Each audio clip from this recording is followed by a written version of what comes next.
بسم اللہ الرحمن الرحیم۔ السلام علیکم ناظرین، گھر میں جب سے بھائی کی میت کو لایا گیا تھا ایک قرام مچا تھا اور مجھ پر تو اپنے جان سے پیارے بھائی کی موت پر سکتہ طاری تھا۔ میں کمرے میں دیوار سے لگی گھنٹوں میرے سر دیے بیٹھی تھی۔ مجھ پر جان چھڑکنے والا بھائی مر گیا تھا اور یہ اتنی اچانک اور ناگہانی موت تھی کہ ہر آنکھ ہی اشکبار تھی۔ اللہ جی یہ خواب ہو، کاش یہ خواب ہو، میں نے بیان کرتے ہوئے تڑپ کر التجا کی تھی، مگر نہ وہ خواب تھا نہ راہ فرار کا راستہ، وہیں روح فرسا منظر تھا۔ صحن میں جنازے کی چارپائی پر رکھی میرے بھائی کی میت اور اس کی پٹی سے لگی بیعت کرتے میری بہنیں اور ماں اور ابو کہاں تھے؟ شاید وہ باہر تھے، ان پر کیا گزر رہی ہوگی۔ بہن نے مجھے اور سوگوار کر دیا تھا، میں بس بھاگ جانا چاہتی تھی وہاں سے۔ بہن میری اذیت کو بڑھا رہے تھے، میں نے اسی اذیت کے زیر اثر دردناک آواز میں تڑپ کر بھائی کو پکارا تھا، مگر وہ جو میری ہلکی سی پکار پر بھی دوڑے چلے آتے تھے، اب مجھے تڑپتے ہوئے دیکھ کر بھی نہیں اٹھے تھے۔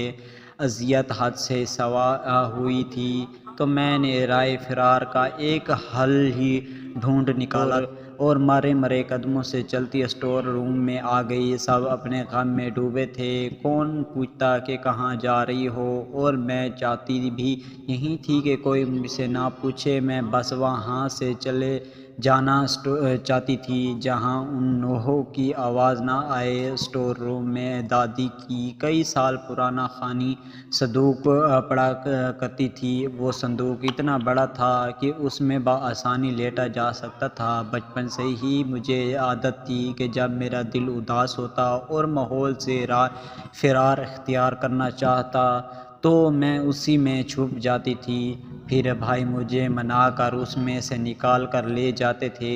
بھائی ایک بار پھر بھائی کو یاد کرتے ہوئے میں رونے لگی تھی اور جی بھر کر رونے کے لیے میں نے صندوق کو کھولا اور اس میں لیٹ گئی۔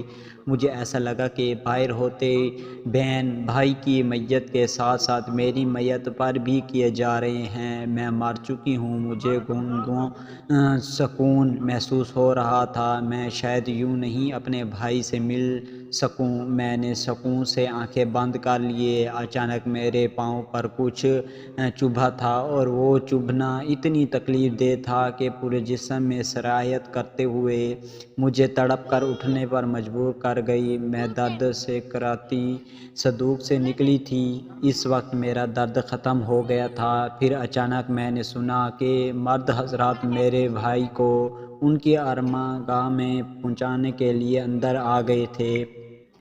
میں نے دوڑ کر ان کی آخری دیدار کے لیے صحن میں آئی تھی۔ میری ماں کو اپنے بیٹے کی موت پر بار بار اشک کے دورے پڑ رہے تھے، میری بہنیں رونے کے ساتھ ساتھ ان کو بھی سنبھال رہی تھیں۔ میں نے بآواز بلند روتے اپنے بھائی کو رخصت کیا تھا اور دہائیاں دے کر بھائی کو مت لے جائیں، مگر میری کسی نے نہ سنی اور میرے بھائی اپنی آخری آرام گاہ روانہ ہو گئے۔ گڑیا، اچانک میرے پیچھے سے بھائی کی آواز آئی تھی۔ میں خوشی اور بے یقینی سے مڑی اور بھائی کو مسکراتے دیکھ کر میں نے خوشی سے چیخ ماری تھی اور دوڑ کر ان کے سینے سے لگ گئی۔ بھائی آپ کہاں چلے گئے تھے؟ میں نے روتے ہوئے شکوہ کیا تھا۔ وہ محبت سے میرا سر سہلاتے رہے۔ میں جلدی سے مڑ کر امی کی طرف بڑھی تھی۔ امی آپی بھائی آ گئے، میں نے ان کو بتایا تھا، مگر ان تینوں نے جیسے میری بات سنی ہی نہیں تھی اور متواتر رو ہی جا رہے تھے۔ میں ان کو چھوٹی پھوپھو کی طرف بڑھی دیکھتے ہوئے، پھوپھو بھائی وہ کہیں نہیں گئے؟ دوپٹہ منہ پر رکھ کر سسکیاں بھرتے پھوپھو نے بھی میری بات نہیں سنی تھی۔ میری مسکان غائب ہوئی اور مجھے غصہ آ گیا تھا۔ بھائی واپس آ گئے تھے، میری کوئی سن ہی نہیں رہا تھا۔ میں نے ایک ایک کر کے سب کو پکارا تھا، مگر میری کوئی سن لے۔ میں چلائی تھی، ارے کوئی زیبا کو تو بلا لائے۔ کہاں ہے وہ؟ آخر میری بڑی آپی کو میرا خیال آ ہی گیا تھا۔ مجھے اطمینان ہوا اور میں نے کہا تھا میں یہیں ہوں، کوئی تو میری سن لے، مگر جیسے میں کسی کو نظر ہی نہ آ رہی ہوں۔ سب مجھے پکار رہے تھے۔ جب میں ان کے سامنے تھی میری آنکھوں میں آنسو آ گئے۔ یہ ہمیں نہیں سن سکتے گڑیا، بھائی نے سکون سے کہا تھا۔ کیوں میں مچلی؟ اچانک مچلنی آپی اسٹور روم سے سینہ کوپی کرتی باہر آئی تھی۔ ہائے ہماری زیبا بھی ہمیں چھوڑ کر چلی گئی۔ ان کی آواز نے سور پھونکا تھا، سب کو پہلے سامنے سونگا تھا، پھر سب ایک ایک کر کے اسٹور روم کی طرف دوڑتے تھے۔ ارے میں یہاں ہوں، میری کوئی تو سن لے۔ میں نے دہائیاں دی تھیں مگر شاید رونے کی آواز اتنی شدید تھی کہ میری آواز کسی کو سنائی ہی نہیں دے رہی تھی۔ میں بھی اسٹور روم میں ان کے پیچھے پیچھے لپکی تھی۔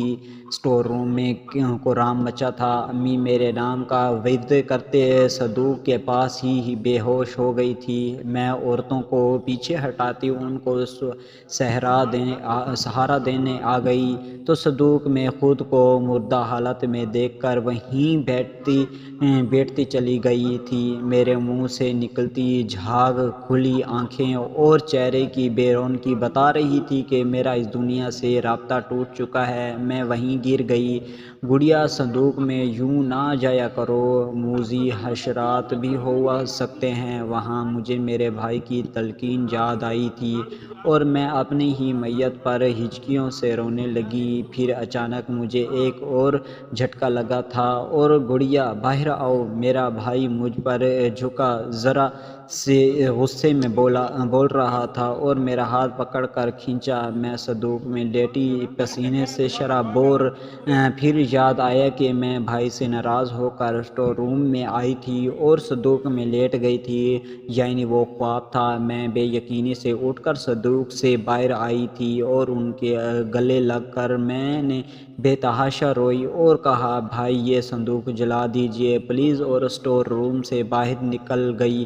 اگلے دن وہ صندوق تو بھائی نے جلا دیا مگر مجھے اس خواب کو بھولنے میں کافی دن لگ گئے۔